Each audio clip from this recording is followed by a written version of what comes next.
తాడేపల్లిలో మాజీ CM YS Jagan మాట్లాడుతున్నారు. లైవ్ లో చూద్దాం.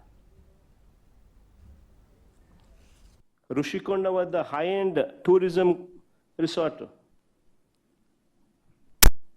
It's a monument building there. ఇక్కడ స్క్వేర్ ఫీట్ 10,000 పెట్టి కట్టిందే కడతా ఉన్నారు. ఎన్నిసార్లు కట్టినా కానీ కట్టిందే కడుతున్నారు. డబ్బులు వేస్ట్గా కనపడడం లేదు. ఎన్నిసార్లు కడతారో నాకు అర్థం కాదు. అదే సెక్రటరీ 2 సార్లు కడతారు, అదే అసెంబ్లీ 2 సార్లు కడతారు. 600 కోట్ల పైన డబ్బులు ఖర్చు వేస్ట్ చేస్తున్నారు అని చెప్పి కంటికి కనపడుతుంది, ప్రతి ఒక్కరికి తెలుస్తుంది. కానీ వేస్ట్ అని చెప్పి ఎవడు మాట్లాడు. ఎందుకంటే ఎల్లో మీడియా మొత్తం వాళ్ళే అంతా దోచుకోవడం, పంచుకోవడం, తినుకోవడం. స్క్వేర్ ఫీట్ బెంగళూరులో కానీ, హైదరాబాద్లో కానీ, చెన్నైలో కానీ కడితే 5 స్టార్ ఫెసిలిటీస్ ఉన్న ఫ్లాట్లు 4,500 రూపాయలు పర్ ఎస్ఎఫ్టీ కడితే బ్రహ్మాండంగా కన్స్ట్రక్షన్ కాస్ట్ దాటదు. 10,000 రూపాయలు పర్ ఎస్ఎఫ్టీ కడుతున్నారు అమరావతిలో. ఎవడు స్కామ్ అని చెప్పి అండు, ఎందుకంటే స్కామ్లో వీళ్ళంతా భాగస్వాములే.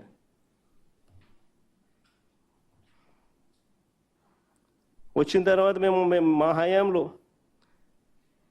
అదానీ డేటా సెంటర్, తద్వారా వచ్చిన Google, Infosys, Inorbit mall, Kailasagiri science museum, Rushikonda వద్ద టీటీడీ దేవాలయం, ఎన్టీపీసీ గ్రీన్ హైడ్రోజన్ హబ్, ఇవన్నీ కొన్ని ప్రాజెక్టులు నేను చెప్తా ఉన్నా. ఇవన్నీ జరిగి ఇన్ఫ్యాక్ట్ విశాఖపట్నం నుంచి road to the airport and to the port, to Mulapeta port, central గవర్నమెంట్ని కన్విన్స్ చేసి గడ్కరీ గారితో స్టేట్మెంట్ ఇప్పించడం.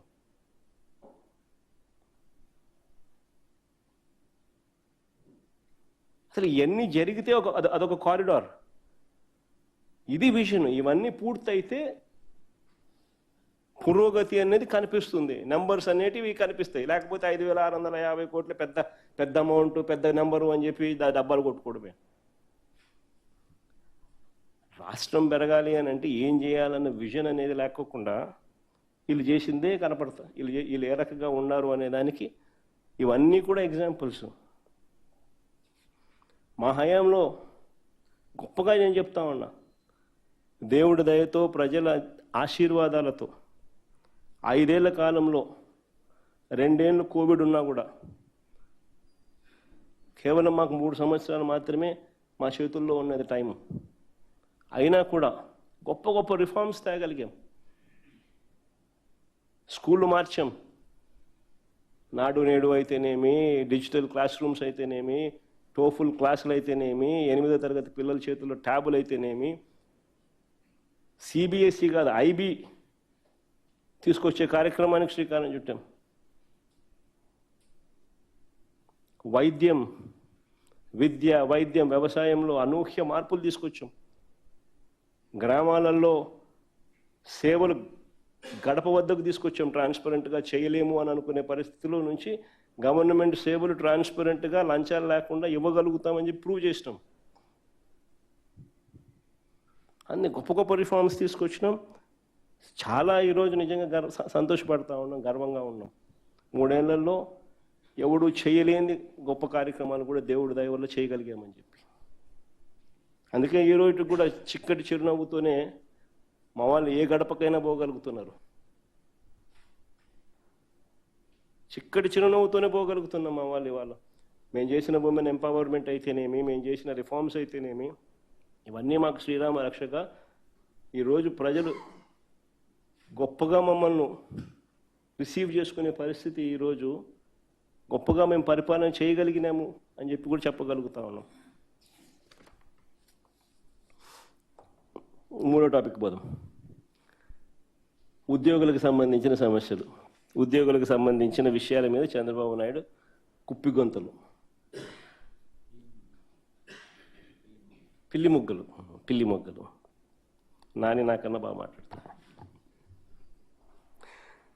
చంద్రబాబు గారి ప్రచారం నిజంగా ఎలా ఉంటుందంటే, ఉద్యోగులకు ఇచ్చిన డిఏనే ఒక చిన్న ఎగ్జాంపుల్. ఆయన సీట్లోకి వచ్చి 18 నెలలు అవుతా ఉంది. పెండింగ్లో 4 డిఏలు ఉన్నాయి. జనవరి 2024, జూలై 2024, డిసెంబర్ 2024, మళ్ళీ జూన్ 2025. జనవరి, జూలై, మళ్ళా జనవరి, మళ్ళా జూలై.